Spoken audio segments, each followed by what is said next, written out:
자, 안녕하세요. 2학기도 일단 온라인으로 시작하겠습니다. 이번 2학기 생리학 수업 첫 시간은 혈액, 다 아시죠? P입니다.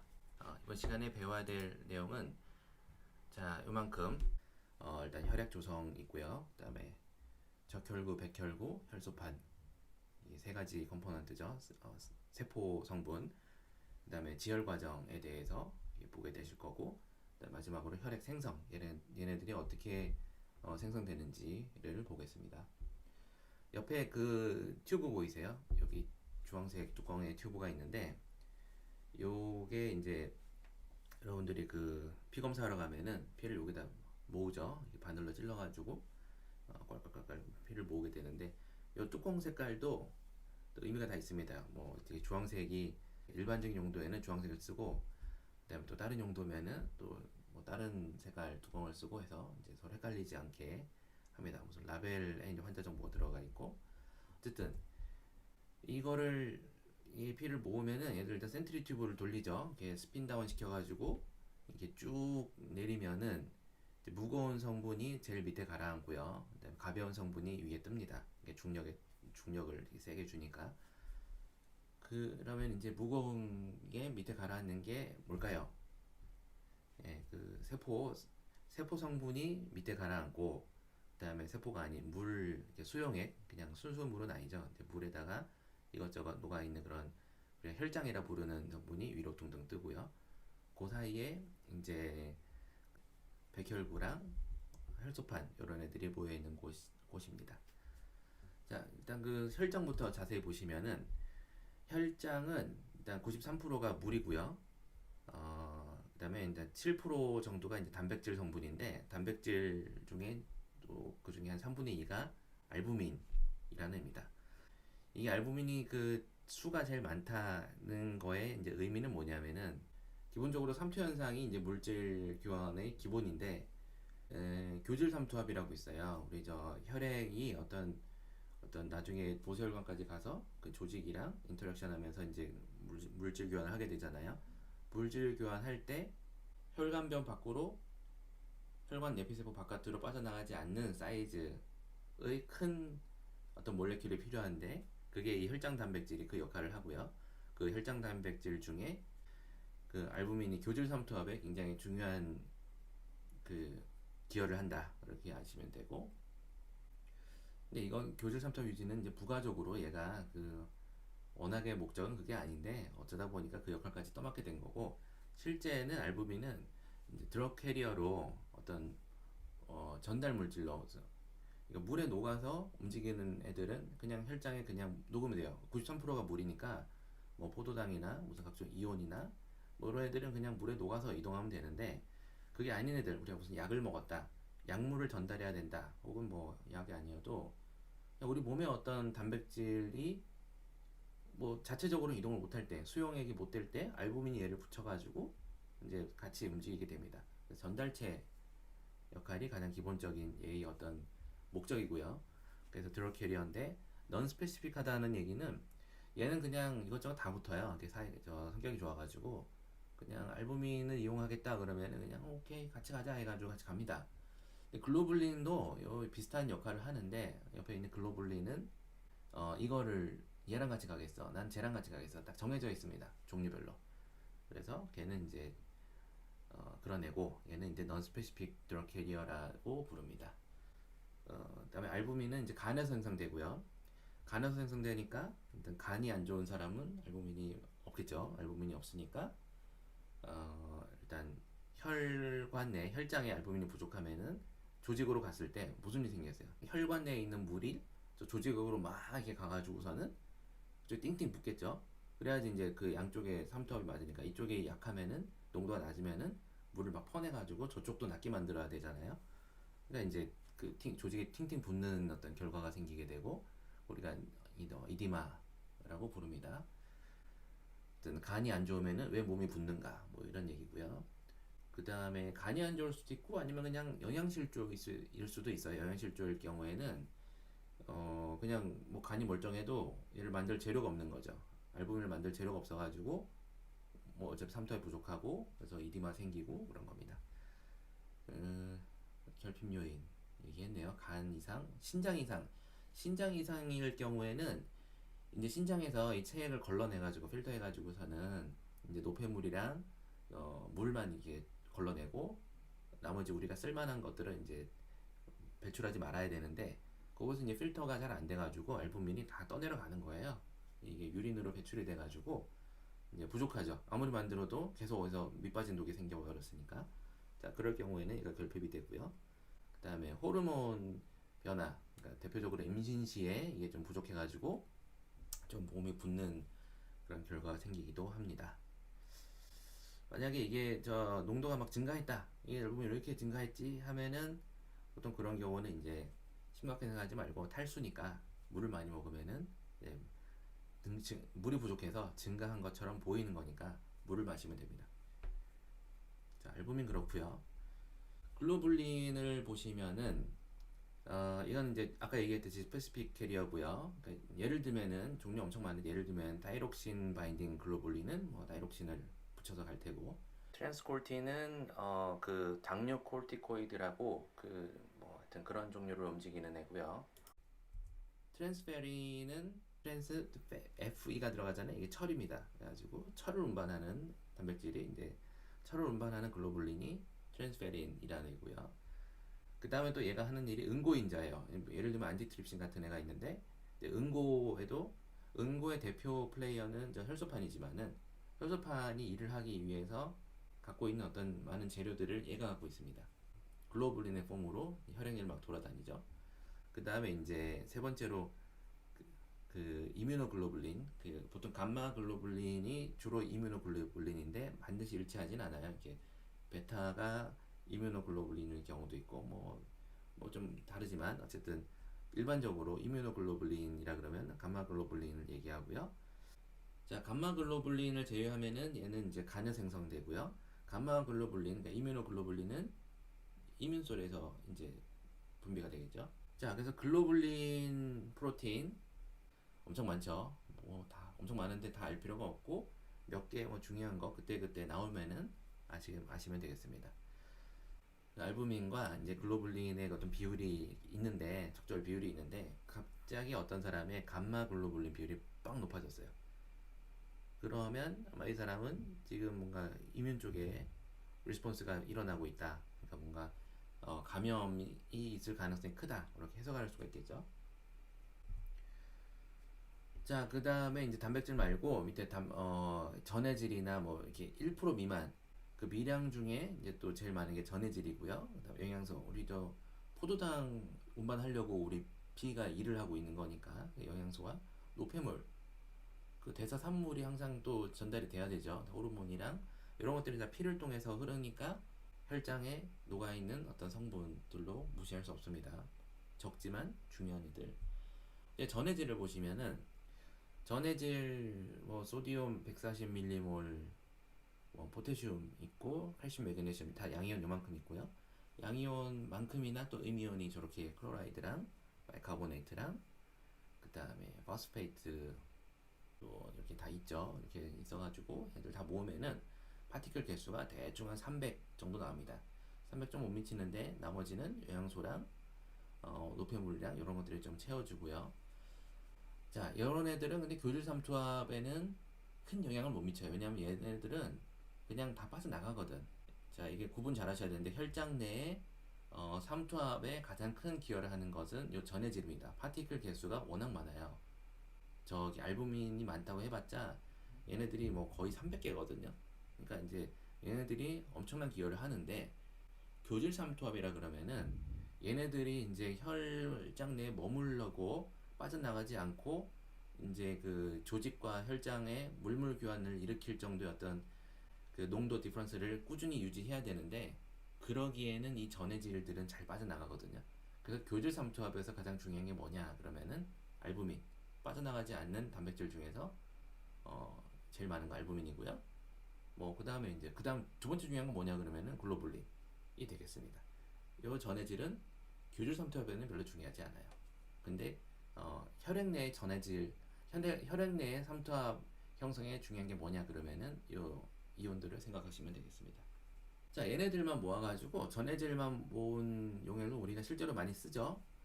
생리식염수는 말 그대로 그냥 소금물이고요. 파란색 여기 안에 들어가 있는 요 테두리 안에 들어가 있는 걸 다 넣어준 게 이제 PBS고요. 주로 생물학 실험실에서는 생리식염수보다는 PBS를 많이 쓰죠.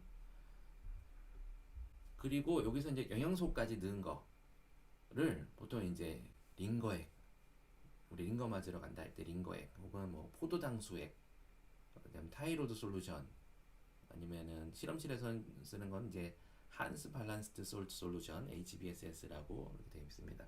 그러니까 우리가 이제 환자에다가 물은 무슨 뭐 쓰러져 돈 사람 있어요. 수액을 좀 넣어줘야겠어. 근데 전해질만 밸런스 맞췄다고 해서 얘한테 도움되는 게 없죠. 영양소 같이 넣어줘야죠. 노폐물은 빼고요. 영양소 글루코스까지만 넣어줘가지고 이렇게 공급해주면 되는데, 요거를 만든 사람 이름을 따가지고 본인이 이름을 따가지고 뭐 링거 씨는 링거액을 만들었고, 타이로드 씨는 타이로드 솔루션을 만들었고, 한스 씨는 한스 밸런스드 HBSS를 만들었고, 뭐 그렇습니다. 이게 각각의 그 농도가 약간씩 달라요. 그 들어가는 성분이 있고 빠진 성분이 있고 뭐 조금 다른데 각각의 농도가 있을 거고요. 그 다음에 또 여기서 modified HBS 이런 것도 있고요. 또 여러분도 혹시 나중에 필요하시면은 이렇게 하나 만들어가지고 이름 붙이시면 됩니다. 예를 들면 포카리 스웨트라던가 이렇게 이름 붙이시면은 이제 그 솔루션이 되는 거예요.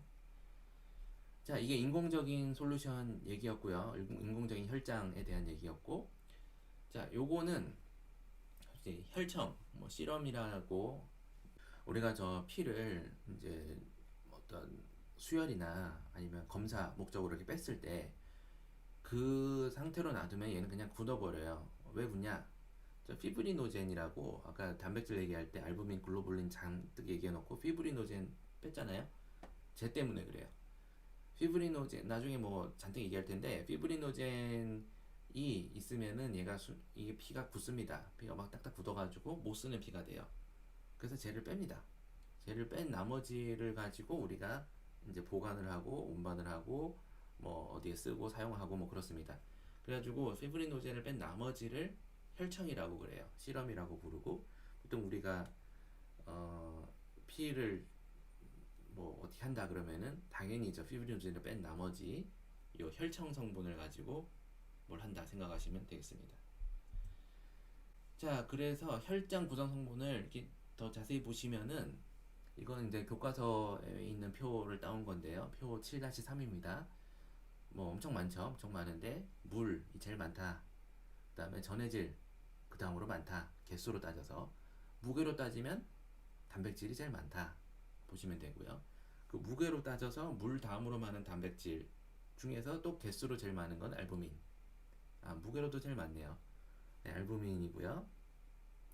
여기까지가 이제 그냥 들어있는 애들이고, 그 다음에 이제 얘네들이 운반하는 애들, 뭐 가스, 이산화탄소, 산소 이런 거 운반하는 게 요 혈액의 목적이니까 당연히 좀 녹아 있겠고, 산소는 엄청 조금 녹아 있어요. 산소는 물에 잘 안 녹아요. 이산화탄소는 물에 잘 녹죠. 우리가 뭐 사이다에도 이산화탄소가 녹아 있고, 뭐 맥주에도 녹아 있고, 이산화탄소가 녹아 있는 물은 상당히 많아요. 잘 녹아요.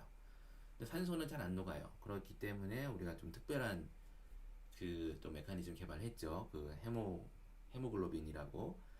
그다음 영양소, 뭐 포도당, 아미노산, 뭐 콜레스테롤, 뭐 이런 애들, 비타민 이런 애들 이제 둥둥 떠다니고 있고요.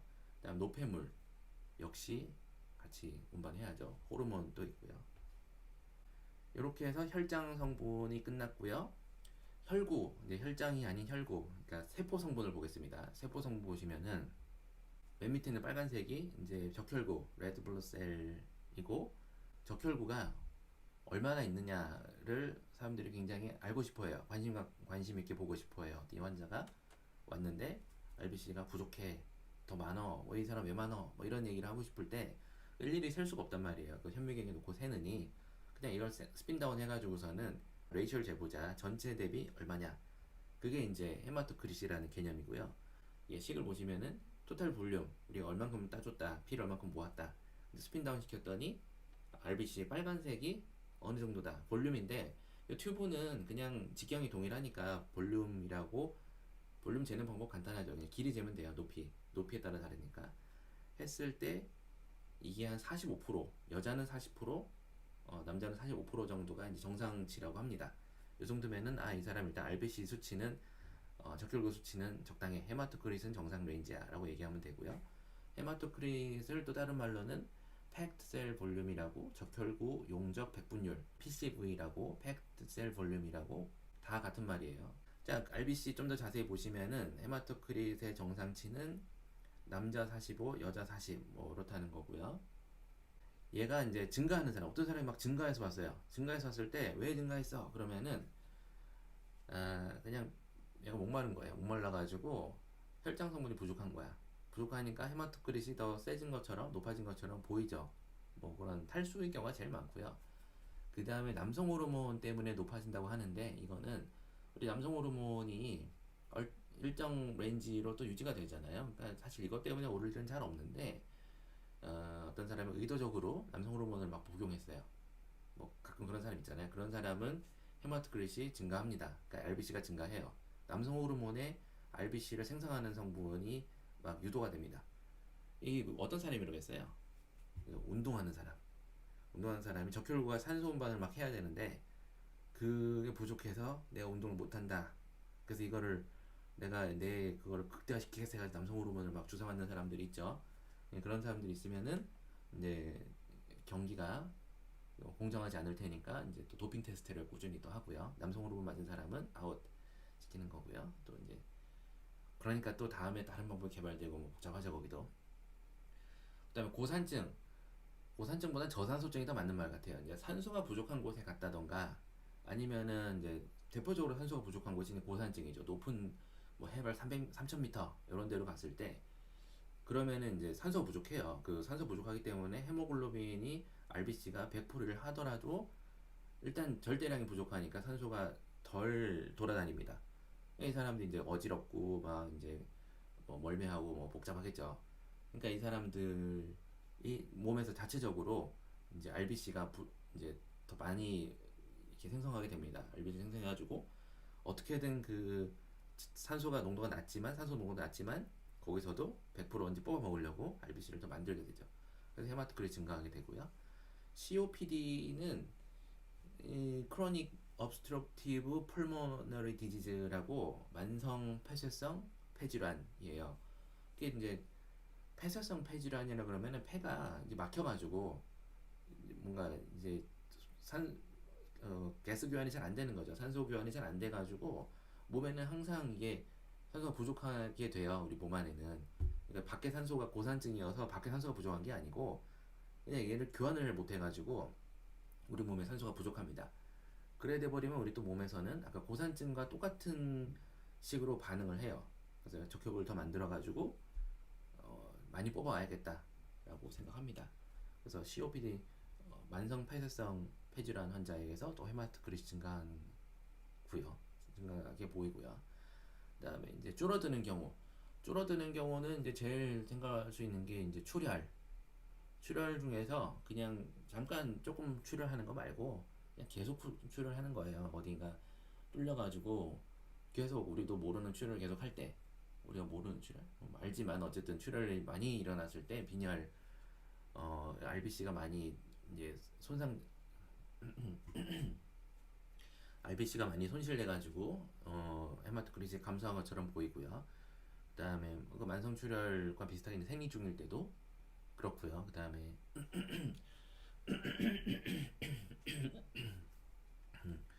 그다음에 영양 부족 시에 이제 RBC를 잘 못 만들어내 가지고 그런 경우가 있고요. 그리고 잘 못 만드는 경우, 그러니까 영양 부족이라 그러면은 철 결핍, 철이 없으면은 헤모글로빈을 못 만드니까 적혈구도 많이 부족하고 그러겠죠. 네, 만성 신장 질환이랑 백혈병이 있는데 그거는 좀 이따 다시 얘기할게요. 이 신장 질환일 때도 그러니까 신장에서 예를 들면은 그 아까 상승 요인에서 우리 몸에 산소가 부족하다는 거를 모니터링하는 장소가 있거든요. 그 모니터링하는 장소가 신장입니다. 그 신장에서 우리 몸에 산소가 부족해 지금 뭐 폐가 일을 안 하고 있던지 아니면 우리 환경이 그렇던지 나는 일단 우리 피에 돌아다니는 산소 포화도가 내 마음에 안 들어. 그러면서 신장에서 뭔가 신호를 냅니다. 신호를 내면은 그거에 의해서 이제 그 골수에서 이제 적혈구를 더 많이 만들어내게 되거든요. 근데 만약에 신장이 그런 일 잘 못해, 이거 막 신호를 잘 못 보내, 그러면 뭐 적혈구가 안 만들어지겠죠. 그다음 백혈병의 경우에도 골수에 이제 암이 골수에 이제 골수에서 뭔가 일이 잘 안 생기니까 이제 생성을 잘 못하니까 아무리 주변 환경이 좋아도 막상 공장에서 이걸 못 만들어내니까 적혈구가 부족하게 되는 겁니다. 적혈구 내용을 조금 더 자세히 보시면은 이제 남자는 뭐 5, 600만 개, 여자는 4, 500만 개 있다는 얘기고요. 제일 중요한 기능은 산소와 이산화탄소 운반과 포도당 운반, 노폐물 운반 다 똑같은데 어쨌든 산소, 이산화탄소가 만약에 안 했을 때, 얘가 일을 안 했을 때 제일 우리가 즉각적으로 곤란해지는 게 얘네들이고요. 그 산소 운반은 헤모글로빈이라는 애가 산소를 딱 흡착시켜가지고 운반을 하죠. 이산화탄소는 일단 그 혈장에도 녹아 있잖아요. 아까 그 혈장에서 보셨잖아요. 근데 이제 또 칼바닉 엔하이드레이즈라고 이게 이제 CO2를 갖다가 거기다가 이제 뭐 물 분자를 붙여가지고 탄산을 만드는 과정이 항상 일어나는데 촉매예요, 얘가. 그게 RBC 표면에 붙어 있어요. 붙어 있어가지고 이제 CO2를 그 바이카보네이트로 확 이게 해서 표면에 붙여가지고 운반하는 거죠. 운반했다가 또 이제 CO2가 부족한 곳에 가면은 다시 또 리버스 반응 일으켜가지고 이제 또 CO2로 유리를 해내고 그 과정이 굉장히 빠르게 일어납니다. 그래서 RBC 표면에 칼바닉 안하이드레이즈가 무지하게 있고 이것이 이산화탄소 운반의 제일 그 메이저다 그렇게 아시면 되겠습니다. 혈장에 운반하는 거는 한 10몇 프로. 그러니까 혈장 안에, 그러니까 물 안에 맹물에 CO2가 녹아봐야 맥시멈으로 녹여봐 얼마나 녹겠어요. 그 우리가 저 사이다 먹어봐도 알잖아요. 뭐 10%, 20%뭐 그 사이겠죠. 근데 이제 칼바닉 안하이드레이즈로 이거를 그 바이카보네이트를 만들어 가지고 딱 잡으면은 훨씬 더 효율적으로 많이 운반할 수가 있게 됩니다.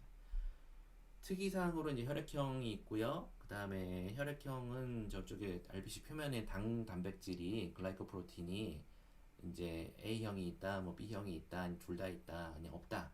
가지고 ABO형 혈액형이 되고요. 그다음에 RH도 마찬가지 저기 이제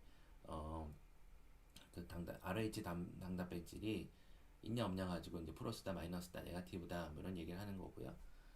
더 중요하게 알아두셔야 될 것은 얘는 핵 리보솜, 얘는 이제 핵이랑 라이보솜이랑 미토콘드리아가 없어요.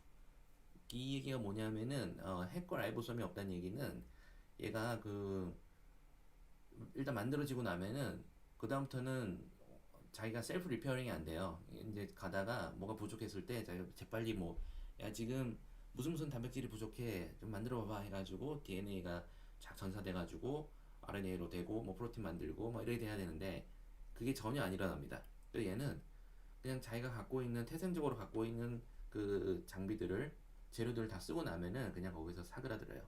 그래서 그 수명이 짧다. 한 120일 정도면은 컴플리트 턴오버가 일어나고요. 그러니까 세대 교체가 완전히 일어납니다. 그래서 문제가 만약에 아까처럼 무슨 저 골수에 병이 생겨가지고 이게 적혈구를 못 만들어낸다. 혹은 무슨 철이 부족해가지고 지금 이걸 만들 어떤 조건이 안 된다. 영양이 부족하다. 뭐 이랬을 때 우리 몸에 딴 거는 그냥 만들어진 뭐 근육이 갑자기 없어지거나 그러진 않거든요. 근데 RBC는 그냥 계속 없어지고 있는 상황이 있는데 빨리 이렇게 리플레이스가 안 되니까 그게 굉장히 곤란해집니다. 그리고 또 미토콘드리아가 없다는 얘기는 뭐냐면은 얘가 산소 운반을 하는 애인데 그 산소를 본인이 못 쓴다는 거예요. 미토콘드리아가 산소를 이용해서 호흡하는 애잖아요. 그러니까 에너지를 만드는 애잖아요. 근데 얘는 그걸 하나도 이용하지 못해요. 굉장히 슬픈 애예요. 얘는 그 본인을 위해서는 할 수 있는 게 하나도 없어요. 그냥 굉장히 좀 서글픈 애입니다. 헤모글로빈 여기서 제일 중요한 애는 메이저 에이스 플레이어는 이제 헤모글로빈이죠. 헤모글로빈을 자세히 보시면은 그 테트라머고요. 네 가지 서브 유닛이 모여 있는 테트라머구조고 그러니까 알파 두 개, 베타 두 개, 알파 체인 두 개랑 베타 체인 두 개가 두 개씩 해가지고 테트라머 구조고요. 그 다음에 각각의 체인마다 저 그 철을 머금고 있는 어떤 저 희한한 저 파란색 그 조각들이 있는데 걔를 햄이라 그래요. 햄이라 그러면은 금속을 이렇게 싸매고 있는 어떤 그런 구조를 햄 구조라 그러는데 그 햄이 서브 유닛 하나씩 들어가 있어요. 거기 이제 철이 들어가 있고 그 철이 이제 이가 이온 철이 산소를 딱 이렇게 테이크하면서 삼가 이온으로 변하면서 산소가 이렇게 딱 붙이게 되는데 이렇게 이동하다가 이제 산소가 부족한 데 가면은 또 얘가 해리가 되고 그래서 많은 데 가면 또 붙이고 이렇게 됩니다. 그래서 폐에 가면은 산소가 많으니까 얘가 이제 삼가 이온으로 되면서 이게 산소를 딱 붙이고 있다가 조직에 가면은 여기 조직이 근육세포가 산소를 다 써가지고서는 이제 뭐 산소 부족하다 그러면은 또 이제 좌측으로 이제 저 화학식 이동해가지고서는 산소가 유리되는 거고요. 근데 가끔씩 저 햄 구조에 들어가 있는 철이 이미 삼가 이온인 경우가 있어요. 그런 경우는 더 이상 얘가 산소를 붙이지 못합니다. 그러면은 곤란하겠죠. 근데 그런 현상을 마테모글로비네미아, 마테모 해모가 아니고 마테모 글로비네미아라고 그러고요. 또 헤모글로빈에서 이제 또 중요하게 좀 아시면 좋을 것은 여기 이제 그 헤모글로빈과 O2의 그 어피니티가 있잖아요. 그게 얼마나 O2랑 잘 분야하는 그런 문제에서 그 CO2 말고 일산화탄소가 산소 어피니티 한 200배가 넘어요. 그러니까 이제 주변에 산소랑 일산화탄소가 있으면 헤모글로빈은 일산화탄소가 딱 붙습니다. 그러니까 이제 산소를 운반할 여력이 없어지는 거죠. 그래서 이제 일산화탄소 중독이 이제 뭐 질식이에요, 질식. 보통의 질식과는 좀 다른 게 그 보통 질식이라 그러면 산소가 부족하게 되니까 헤모글로빈이 산소랑 못 만나가지고 약간 좀 어두운 색깔 피가 돌거든요. 그러니까 돌긴 도는데 혈색이 좀 푸르직한 어떤 그런 느낌인데 좀 어두운 좀 색인데 이 일산화탄소랑 헤모글로빈이 붙으면은 굉장히 밝은 분홍색이 돼요. 그래서 일산화탄소 중독으로 죽은 사람은 똑같이 산소 부족으로 죽었지만 이 사람은 굉장히 밝은 핑크색 사람이 됩니다. 옛날에 그 드라마에도 나왔는데 시체가 발견됐는데 이 시체가 혈색이 너무 좋아. 근데 이 사람은 지금 죽었어. 지금 이제 타살 흔적도 없고. 그래서 일산화탄소 중독인가 하고 이제 조사해봤더니 뭐 그렇더라. 뭐 그런 내용이고요. 그 다음에 일산화탄소 말고 이산화탄소도 헤모글로빈이 붙여 다닙니다. 그래서 CO2 헤모글로빈, 칼바미노 헤모글로빈이라 그러는데 저런 식으로도 CO2가 운반이 돼요. 그러니까 CO2 운반하는 방법이 세 가지인데 하나는 혈장에 녹아서, 그다음 두 번째는 RBC 표면에 그 바이카보네트로 이렇게 붙어 다니는 거, 그 다음에 헤모글로빈에 붙어가지고 운반되는 거, 이렇게 세 가지가 CO2의 운반 경로가 되겠습니다. 적혈구를 만드는 과정을 에리스로포이에시스라고 그럽니다. 그 적혈구가 에리스로사이트에 에리스로가 빨간색 뭐 그런 색이고 그런 단어고 그 에리스로사이트가 이제 적혈구야. RBC예요. 그냥 빨간 세포. 그러면 이제 그걸 만드는 게 에리스로포이에시스라고 하고요. 요거를 유발하는 물질, 신호물질을 에리스로포이에틴이라고 합니다. 마지막에 IN으로 끝나면 주로 단백질이거든요. 그러니까 에리스로포이에시스를 만드는 단백질, 일으키는 단백질, 에리스로포이에틴이라고 주로 부르고 이게 신장에서 나옵니다. 신장이 아까 얘기했듯이 산소 포화도, 혈관 내 산소 포화도를 모니터링하고 있다가 지금 부족하면은 야 지금 적혈구가 부족한 것 같아 라고서는 에리스로포이에틴을 막 분비하고 골수에 가가지고서는 이제 막 적혈구가 만들어지는데 적혈구가 만들어질 때 이 과정을 보시면은 이 적혈구가 만들어지는 과정은 맨 처음에 저 플루리포텐트 스템셀부터 시작해요. 플루리포텐트 스템셀은 이름 자체가 여러 개의 포텐셜을 가진 스템셀. 플루리포텐트 스템셀이 이제 골수로 오면은 마이엘로이드 골수성 스템셀이 되고요.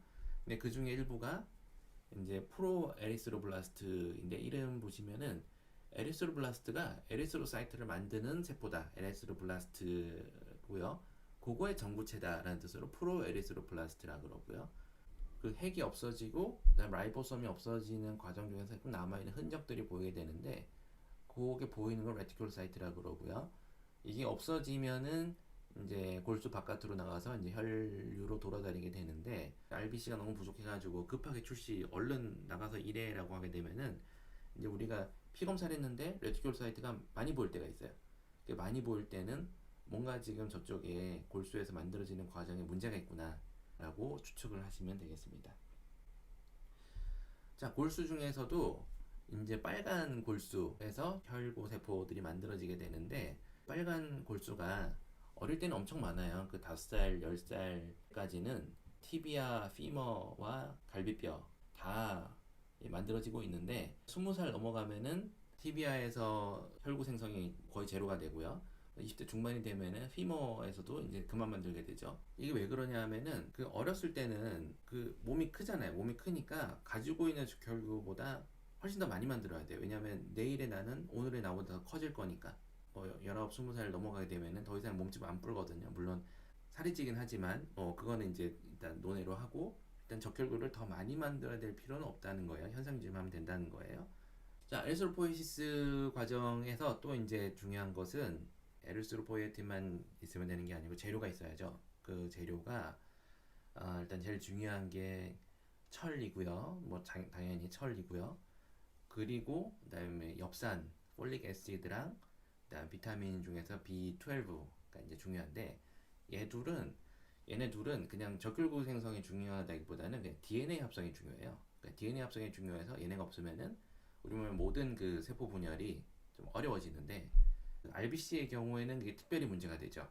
얘들은 꾸준하게 만들어내야 되는데 이게 부족하다. 그러면은 한 열흘만 되더라도 10%가 없어지는 거거든요. 문제가 생기죠. 자, 그 다음에 얘들 중에 또 문제가 되는 건 뭐냐면은 엽산은 그냥 먹으면 흡수가 되는데 비타민 B12는 그 소장벽에 그 인트린식 팩터라고 뭐 특별한 단백질이 있어요. 그거를 매개로 해서 이제 흡수가 되고 몸 안으로 흡수가 되거든요. 근데 인트린식 팩터를 못 만들어내는 사람이 있어요. 그런 사람은 비타민 B12가 흡수가 안 되니까 빈혈이 생기겠죠. 적혈구를 못 만들어 가지고. 이런 경우는 이제 해결이 어렵다. 그래가지고 악성 빈혈로 우리 특별히 따로 분류해서 부르고요. 그다음에 또 그 비타민 B12는 주로 이제 육류에 있거든요. 그 빨간 고기 육류에 있기 때문에 채식주의자들도 어른은 괜찮아요. 다른 식으로 뭐 영양제도 먹고 등등 뭐 어떻게 해결이 되는데 애들은 엄청나단 말이에요. 이 적혈구 요구량이 얘들은 빈혈이 생기죠. 빈혈이 생기고 그다음에 철이 중요하죠. 철이 부족하면은 그 철이 주로 이제 저장되어 있는 곳이 간이기 때문에 간을 갖다 먹이면은 이제 철이 이제 흡수가 되죠.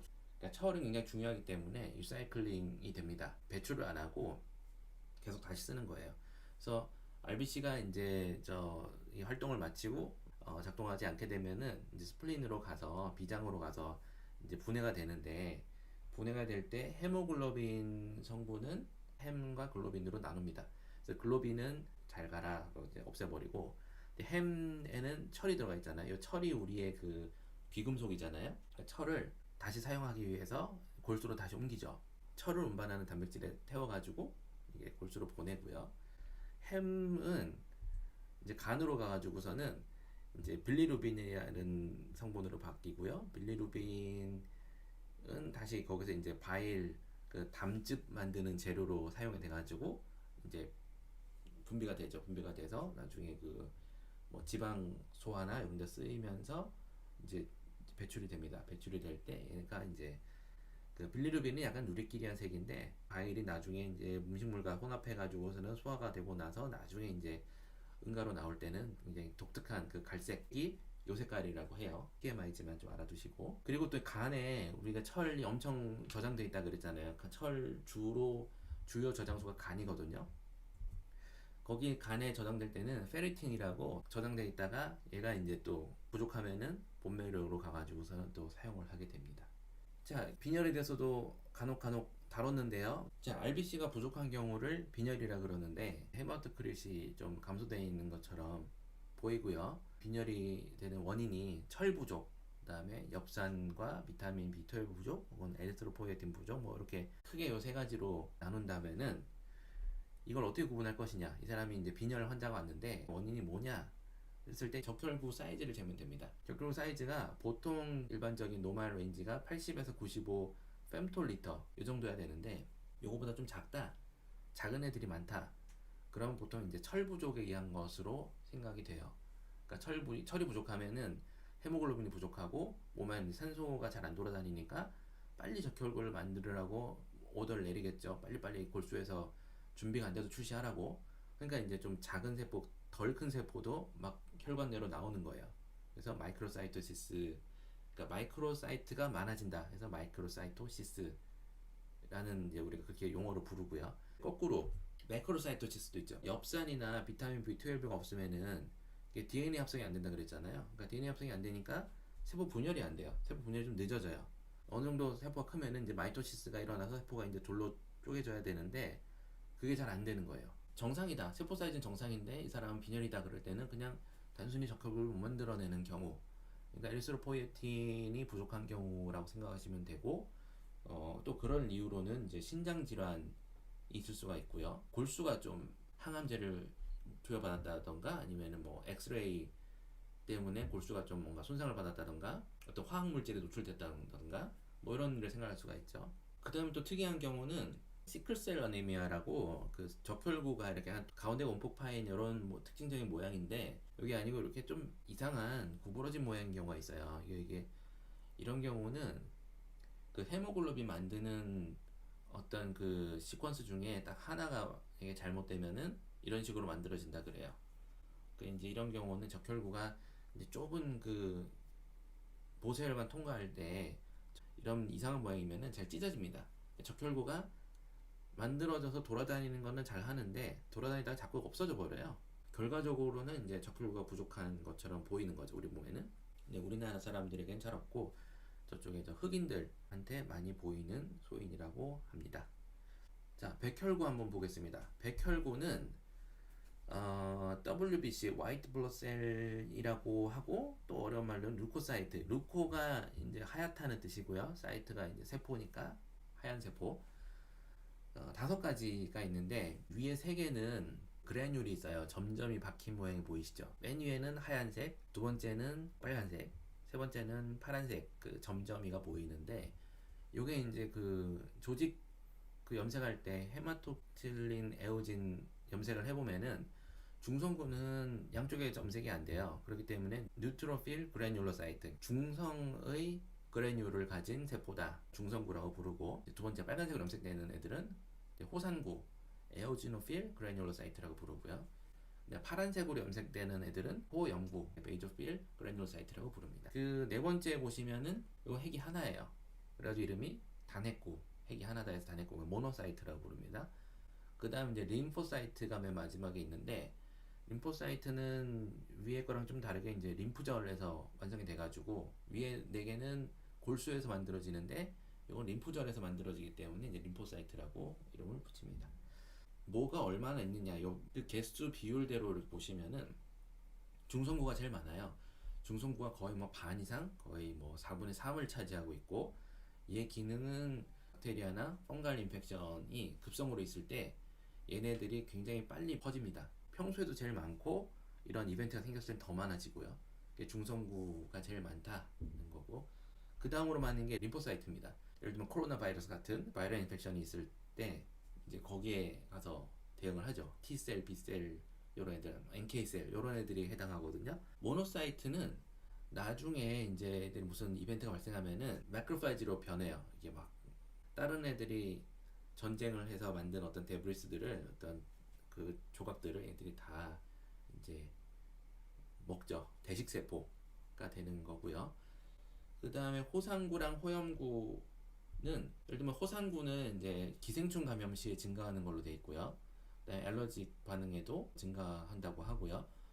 베이조필은 히스타민을 분비하는 애거든요. 히스타민을 분비하면은 이제 알러지 리액션이 생기죠. 그때 그 시작하는 애가 이 호염구가 되겠습니다. 자, 요런 애들의 리니지를 보시면은 그 헤마토포ietic 스템셀이라고 이제 피 만드는 스템셀에서 그다음 분할을 하면은 플루리포텐 스템셀로 분화가 됩니다. 거기서부터 이제 여러 세포를 만들겠죠. 그 중에 우리가 이미 본 거는 에리스로사이트 만드는 애가 있고요.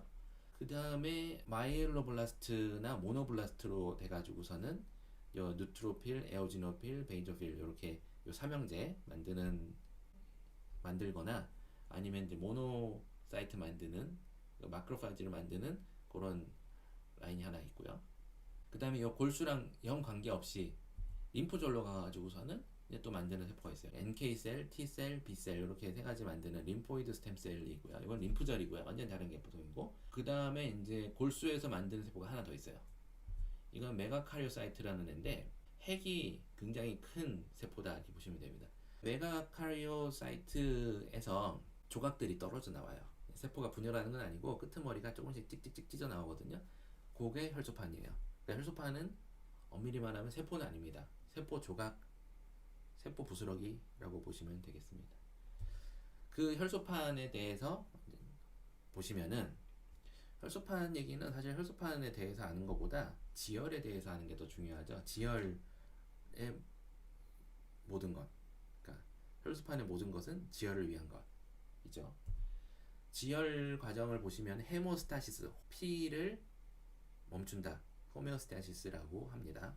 세 가지 단계로 이루어지는데 일단 피가 혈관이 딱 손상을 받으면은 일단 거기가 수축이 돼요. 그러니까 최대한 어떤 데미지를 줄이려는 노력이죠. 혈관 수축 일어나고 그 다음에 혈소판이 거기로 가가지고서는 1차적으로 뭔가 틀어막습니다. 혈소판 마개라 그래요. 혈소판으로 뭔가 틀어막고 그걸로도 해결이 안 되면은 이제 혈액을 응고하죠. 혈액 자체가 막 응고되는 과정을 거치게 됩니다. 요 세 단계로 이루어지고요.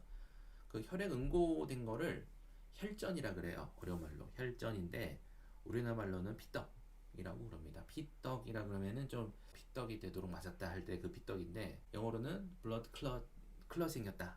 응고를 coagulation이라고 부릅니다. 자, 그 과정을 자세히 보시면은 이제 피가 이렇게 쫙 이렇게 가다가 손상을 받았어요. 혈관이 수축하죠. 쭉 수축해가지고 조금이라도 그쪽으로 피가 덜 가게 하면서 상처 부위도 조금 이렇게 수축을 하고 이런 식으로 하는데 이걸로 해결이 절대 안 되겠죠. 그래서 이제 그 혈소판을 막 부르게 되는데 혈소판이 요게 상처 부위라는 걸 어떻게 하느냐면은 콜라겐을 만나면은 얘는 활성화가 돼요. 근데 정상적으로는 얘가 콜라겐을 만날 이유가 없거든요. 혈관 내피세포 라이닝을 따라서 쭉 그냥 흐르면 되는데 콜라겐이 보이면은 이것은 그 기저에 있는 지금 조직이 노출된 거다. 쫙 모이게 됩니다. 그 이제 콜라겐을 만나서 거기 이제 탁 맞게 되면 얘가 액티베이션 되거든요. 혈소판 자체가. 액티베이션 되면은 안에 머금고 있던 어떤 성분들을 쫙 내보내요. 그게 이제 ADP라던가 아니면 트롬복사인이라던가 아니면 세로토닌 이런 애들을 막 만드는데 이런 애들이 또 혈관 수축을 더 일으키고요. 더 크게 일으키기도 하고 또 다른 혈소판을 또 부르는 역할을 해요. 처음에 시작은 콜라겐에 있는 본 원래 브랜드 팩터가 이제 시작을 했는데 일단 시작하고 나면은 혈소판이 이제 다른 혈소판 부르는 거죠. 파지티브 피드백 현상이라고 합니다. 그래서 이제 그 다음 혈소판도 오고 그럼 얘가 또 부르죠. 얘 가만히 있겠어요? 얘도 또 부르죠. 그러면은 더 많이 모이고 이런 식으로 해가지고서는 혈소판 마개가 점점 커지게 되는데 너무 커지다 보면은 얘가 오버할 수가 있잖아요. 그래가지고 혈관 내피세포에서는 프로스타사이클린이라는 애를 또 만들어냅니다. 프로스타사이클린이 혈관 내피세포에서 쭉 만들어내면은 여기는 이제 혈소판 억제 역할을 해요. 그렇기 때문에 혈소판이 그 상처 부위에만 딱 가서 붙고 그 이외에는 안 붙는 그런 메커니즘이 만들어지는 거죠. 그래서 간단한 출혈은 여기까지 이걸로 해결이 되는 출혈이라면은 이걸로 충분한데 그것이 아닌 경우에 예를 들면 이제 상처 부위가 넓어요. 그럴 때는 이제 그 아까 피브리노젠 있잖아요. 우리가 실험 할 때 재했던 개가 있으면 혈액이 막 굳거든요. 이게 위험한 애예요. 그렇기 때문에 개가 실험 만들 때는 재하는데 여기선 걔가 중요하죠. 혈액을 코아굴레이션 시켜야 되니까. 자, 피브리노젠이 역할을 해야 되는데 피브리노젠은 피브린 만드는 애요. 이름 자체가 피브린 만드는 피브리노젠이잖아요. 근데 피브린은 내추럴하게 막 서로 잘 엉겨 붙어요. 너무 잘 엉겨 붙어 가지고 마개를 막아놨거든요. 그 마개를 막아놓은 게 이제 마개가 막힌 피브린 엘레멘트 분자가 피브리노젠이라는 거고 마개를 떼고 나면은 얘가 이제 그냥 엉겨 붙죠. 서로 엉겨 붙어 가지고 상처 부위를 딱 틀어 막는 거예요. 블러드 클럿이라고 부르고요. 근데 이제 이 피브리노젠이 의 마개가 언제 따지는 걸 얘는 어떻게 하느냐. 여기서도 또 뭔가 또 내겠죠. 여기서 플레이틀렛이 뭔가 신호를 냅니다. 신호를 내면은 거기에 따라서 피브리노젠이 와가지고서는 뚜껑 따주고 이렇게 딱 되는 거예요. 근데 이거보다 더 좋은 방법은, 예를 들면 이제 굉장히 급하게 뭔가 일을 해야 될 때, 여러분이 예를 들면 뭘 해야 되는데 너무 급해, 지금 빨리 해야 돼, 그럴 때 일일이 연락을 다 돌리는 것보다 한 3명한테, 한 5명한테 연락 돌려가지고 야 5명씩만 모아봐, 그러면 순식간에 25명이 모이겠죠. 그 한 번 더 거치면 125명이고 한 번 더 하면 625명이고 굉장히 빠른 동원이 된단 말이에요. 내가 600명한테 연락 돌리는 건 어느 세월에 하겠어. 여기서도 그런 메커니즘이 있습니다. 예를 들면 동그라네 신호를 만들어내고 동그라네가 세모를 만들어내고 세모가 또 피브리노젠을 막 불러들이면은 순식간에 또 많은 피브리노젠이 모이는 거죠. 자, 요런 그 캐스케이드가 굉장히 혈액 응고에서 굉장히 중요하게 작용하고 굉장히 복잡해요. 그래서 공부하는 입장에서는 좀 난감할 거예요. 여기 보시면은 피브리노젠이 피브린으로 변환되는 과정이 제일 파이널이에요. 그래서 이게 제일 먼저 혈액 응고 연구하는 사람들이 제일 먼저 발견했어요. 그래가지고 팩터 1번. 나중에 이제 여러 개 밝히고 나니까 이게 팩터 1이라고 오히려 이름 붙인 거예요. 처음에 이것만 있을 때는 하나만 있는데 어떻게 1번이겠어. 근데 피브리노젠을 피브린으로 바꾸는 신호를 누가 내느냐 했더니만은 스롬빈이라는 애가 또 역할을 하더라고요. 그 스롬빈은 또 어디서 오니 봤더니만은 프로스롬빈이라는 애가 있다가 전구체로 있다가 어떤 상황이 되면 액티베이션이 돼가지고 그게 이제 액티베이션 된 폼이 트롬빈이고요. 트롬빈이 이제 피브리노젠을 피브린으로 바꾸는 역할을 하죠. 그래서 이게 팩터 1, 팩터 2 이렇게 이름 붙였고요. 그다음에 팩터 3이 나와야 되는데 팩터 3은 조금 그러니까 발견 순서랑 요 캐스케이드 순서랑 달라요. 그게 이게 난감한 점이에요. 팩터 3이 아니고 팩터 10이 나옵니다. 자, 10번째까지 팩터가 발견됐다는 거죠. 근데 뭐 아니에요. 실제로는 13번 하여튼 계속 나옵니다. 그러니까 프로스롬빈을 스롬빈으로 바꾸는 애는 10번이고요. 그 팩터 10번이고 팩터 10의 액티베이티드 폼이 그 역할을 하는 거고요. 팩터 10의 액티베이티드 폼은 팩터 10로부터 나오는 거. 당연히 이렇게 팩터 10이 액티베이션 되는 거고요. 여기 코어 팩터로 작용하는 게 있더라고요. 알고 봤더니 그게 5번 팩터입니다. 자, 그럼 이제 팩터 10은 또 어디서 액티베이션이 됐냐? 뭐 때문에 얘가 또 되느냐? 7번이 있고요. 7번에게는 또 코팩터가 있어요. 7번 혼자 작용하는 게 아니고 같이 작용하는 애가 있어요. 그게 3번이에요. 그 3번이 이제 티슈 팩터라고 이름을 붙이고요. 그러니까 티슈 팩터가 티슈에 있어가지고 걔가 7번 액티베이션 된 폼과 함께 10번을 액티베이션 시키고 10번이 그 다음 스롬빈을 만들고 스롬빈이 피브린을 만들고 이런 캐스케이드입니다. 팩터 3 티슈 팩터는 이제 플레이틀렛로부터 신호를 받아가지고 이렇게 막 유발이 되는 거고요. 자, 이렇게 하는 과정은 손상 받았을 때 굉장히 빠른 반응이 돼요. 단계가 몇 개 없잖아요. 그러니까 빨리 일단 피브린 일단 만들고 나는데 이렇게 만드는 거는 그렇게 양이 많지 않아요. 그러니까 단계가 많아질수록 양은 순식간에 늘어나거든요. 이거는 빠르지만 이렇게 파워풀하진 않아요. 진짜 파워풀한 거는 저희 콜라겐으로부터 나옵니다. 그 위에 콜라겐 보이시죠? 콜라겐이 팩터 12를 액티베이션 시키고요. 그럼 그게 11번을 액티베이션 시키고 그럼 그게 9번을 액티베이션 시키고요. 9번의 코팩터로서 팩터 8이 나옵니다. 8번 팩터가. 그럼 그게 팩터 10으로 가가지고 이제 아까 생각된 그 패스웨이가 다시 공고히 되는 거예요. 아까는 급하게 한번 돌려봤다 하는 거면 이제는 이게 여러 단계를 거치면서 굉장히 단단하게 만들어지거든요. 그래서 이 초록색으로 표시한 거를 커먼 패스웨이라 그러고요. 이제 공통 패스웨이다라고 부르고 빨간색으로 표시한 게 엑스트린식 패스웨이. 어떤 조직 손상에 의해서 외부로부터 요인에 따라서 작동하는 패스웨이. 엑스트린식 패스웨이, 외인성 경로라 그러고요. 파란색으로 표시한 거가 내인성 경로, 인트린식 패스웨이라 그럽니다. 자체적으로 혈액 내에는 요런 게 막 진행이 될 수 있는 거예요. 어떤 콜라겐을 만나면은. 그 다음에 여기서 끝나는 게 아니고 아직 중간밖에 안 왔습니다. 피브린으로 끝날 줄 알았는데 알고 봤더니 얘는 그냥 루즈 피브린이고 얘가 굉장히 타이트한 피브린으로 바뀌더라는 겁니다. 시간이 지났더니 그 과정에서 13번 팩터가 또 작용을 해요. 13번이 액티베이션 되면서 얘를 타이트 피브린으로 바꾸고요. 자, 그 다음에 스롬빈이 알고 봤더니 피브리노젠을 피브린으로 바꾸는 역할 말고 다른 것도 엄청 많이 하더라고요. 얘가 건드는 애가 이만큼입니다. 팩터 7번 액티베이션 하는데 관여하고요. 팩터 9번, 8번, 5번 다 관여하고 심지어 13번까지 관여해요. 그러니까 얘가 키 플레이어가 맞아요.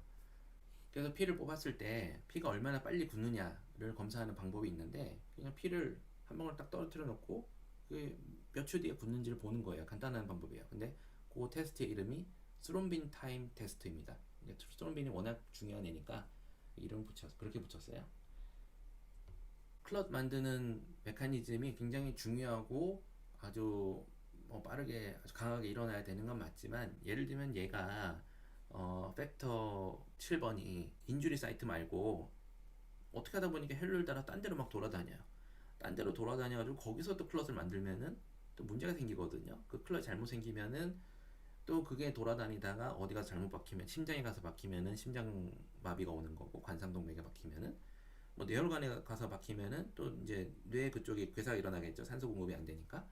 그러니까 그런 일이 생기지 않기 위해서 이 클럿이 안 생겨야 될 때는 또 안 생기는 그런 것도 또 굉장히 중요한 메커니즘이거든요. 우리 몸에 그런 걸 많이 개발을 해놨어요. 예를 들면 이제 티슈 팩터 패스웨이 이니비터라고 뭔 이름 보면 아시겠죠. 티슈 팩터에 의한 패스웨이를 이니비션 시키는 애예요. 그래서 7번 팩터 7번이 팩터 10을 활성화시키는 거기를 이니비션하는 애가 있고요. 그 다음에 이제 스롬빈 키 플레이어는 스롬빈이잖아요. 그 커먼 패스웨이에 있는 스롬빈을 갖다가 무력화하는 방법이 있죠. 스롬빈이 스롬보 모듈린이라는 애랑 또 결합을 해요. 이제 딴 데가 돌아다니다가 보이면은 그러면은 요 결합된 스롬보 모듈린과 스롬빈의 결합체가 프로틴 C라는 애를 또 액티베이션 시키거든요. 근데 프로틴 C는 팩터 5번과 8번의 이니비터 역할을 해요. 그러니까 스롬빈이 결국에는 이것저것 액티베이션 많이 시키는데 이니비션에도 관여를 합니다. 그리고 안티스롬빈이라는 애가 있어요. 안티스롬빈 이름 자체가 안티스롬빈이잖아요. 스롬빈의 역할을 막고 또 얘가 또 하는 게 다 막아요. 그 뭐 인트리식 패스웨이에 저것들 다 막고 엑스트린식 패스웨이도 막고 안티스롬빈은 그냥 무적이에요. 얘가 있으면 그냥 안 됩니다. 얘가 굉장히 강력한 그 혈전 형성 억제제인데 얘의 활성을 굉장히 엄청나게 증가시키는 약물이 있어요. 그걸 우리 헤파린이라고 합니다. 헤파린이 이제 혈액내로 돌아다니면은 얘가 안티스롬빈의 그 역할을 증가시켜가지고 혈전이 안 생기도록 아주 잘 막아줍니다. 그래서 이제 좀 장년층 5, 60대 이상쯤 되면은 이제 고혈압 있고 콜레스테롤 수치 높고 그러면 이제 예방적으로 이런 혈전 형성 억제제를 먹거든요. 헤파린 같은 걸 먹거든요. 이런 환자들이 치과 와서 이를 뽑았다. 그러면은 치과 와서 이를 뽑았다. 그러면 이제 피가 안 멎죠. 피가 안 맞아서 난리가 납니다. 그러면은 이제 이 뽑고 갔는데 3시간 뒤까지 출혈이 생기고 전화 오고 그러면 다시 와서 할 게 없죠. 이 사람 피 안 멈추는데 내가 뭘 어떡하겠어. 난리가 납니다. 그래서 환자분이 오시면은 무조건 이런 거 드시냐, 혈전 무슨 약 드시냐 해가지고서는 헤파린 같은 나오면은 이제 약 끊으시라라고 해야 되는 게 맞으나 이건 우리 영역이 아니에요. 헤파린 함부로 끊었다가 이 사람이 또 헤파린을 애초에 먹는 이유가 있을 텐데 그 이유가 이제 터지는 거지. 어디 가서 혈관이 터지고 막 이래 버리는 거죠. 혈관 터지는 게 아니고요. 어디 가서 혈전이 생기고 그러는 거죠. 그러면 이제 우리의 영역 바뀌잖아요. 그래서 이런 경우에는 내과 의사랑 상의해서 약을 끊고 오세요라고 얘기하는 게 정답입니다. 그냥 하시면은 나중에 큰일 치르게 돼요. 절대 그러지 마시고. 자, 헤파린이 안티스롬빈의 역할을 돕는다는 거고요. 이 정도까지는 아니어도 아스피린 먹는 분들은 꽤 있을 거예요. 그 매일 한 알씩. 그러니까 두 알은 이제 해열제고 한 알은 요 혈전 형성 억제제로서 쓰는데 그 혈소판에서 그 트롬복세인 만드는 그 엔자임이 컥스잖아요. 사이클릭 옥시제네이즈 만들잖아요. 그거를 이니비션 하는 게 아스피린입니다. 그걸 안 만들기 때문에 이제 진통 작용도 하는 건데 한 알만 먹으면은 그 농도는 이제 진통 작용할 만큼은 아니고 요 트롬복산이 만드는 것만 억제하는 그런 역할이에요. 그래서 이제 혈전 형성을 좀 이렇게 억제하는 그런 약물로 쓰는데 요것만 하더라도 출혈을 많이 일으킵니다. 그 치과 치료할 때. 그러니까 아스피린은 많이들 드시니까 이제 꼭 확인하시고 헤파린 드시는 분은 조금 심한 상태가 심한 분이에요. 이런 분들은 굉장히 유심히 골라내셔야 됩니다. 자, 이 화면은 이제 그 아까 보셨던 혈구세포 리니지인데 골수성 혈구세포가 있고요. 오른쪽에 림프성 혈구세포가 있잖아요. 근데 만약에 이제 골수가 문제가 있다. 골수 쪽에 뭔가 좀 암이 걸렸다, 혈액암이 걸렸다 그러면은 이거를 골수성 백혈병이라 그러고요. 골수성 백혈병이 걸렸을 때 뭐가 문제인지는 대충 이제 아시겠죠? 일단 RBC 못 만들고요. 그 다음에 플레이트못 만들어요. 그러니까 산소 부족으로 빈혈 현상이 보이고, 그다음에 피가 엄청 나옵니다. 피 지혈이 잘 안 돼요. 그게 이제 골수성 백혈병에 뭐 이뮨 반응 안 좋은 거는 뭐 당연한 얘기고, 그 다음에 림프성 루케미아로 가시면 또 이쪽에 문제가 생기게 되는데, 문제는 이쪽 림프성 루케미아를 하더라도 결국은 저기 플루리포텐 스템셀이 뭔가 백혈병이라 그러면은 NK 셀이나 T 셀 같은 정상적인 세포가 안 만들어지거든요. 정상적인 세포가 안 만들어지니까 계속해서 이런 애들을 공급하기 위해서 저 플루리포텐 스템셀을 다 소비하게 됩니다. 그러니까 다 소비하게 되니까 결국은 저쪽 골수성 그 스템셀을 만들 재료도 부족하게 되고, 결국에는 림프성 백혈병이라 하더라도 이제 출혈 소인과 그 다음에 빈혈 같은 것들이 동반되게 됩니다.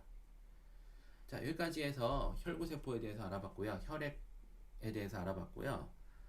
과제가 있어요. 과제는 제출하는 건 아니고, 본 웰레브랜드 팩터가 아까 잠깐 나왔었는데 얘가 상당히 기능이 많거든요. 요거를 한번 찾아보시죠. 그냥 재미로 한번 찾아보시고, 그 다음에 또 혈액형의 ABO식 혈액형에 뭐 그거는 우리가 초등학교 때부터 많이 알았던 거니까 뭐 간단한 건데, 그 말고 거기에 연관된 봄베이 피노타입이란 게 있어요. 이거 굉장히 특이하거든요. 요거 한번 조사해 보세요. 이거 그냥 제출하지 마시고 한번 노는 시간에 재미로 한번 검색해 보시면 되겠습니다. 이번 시간 마치겠습니다.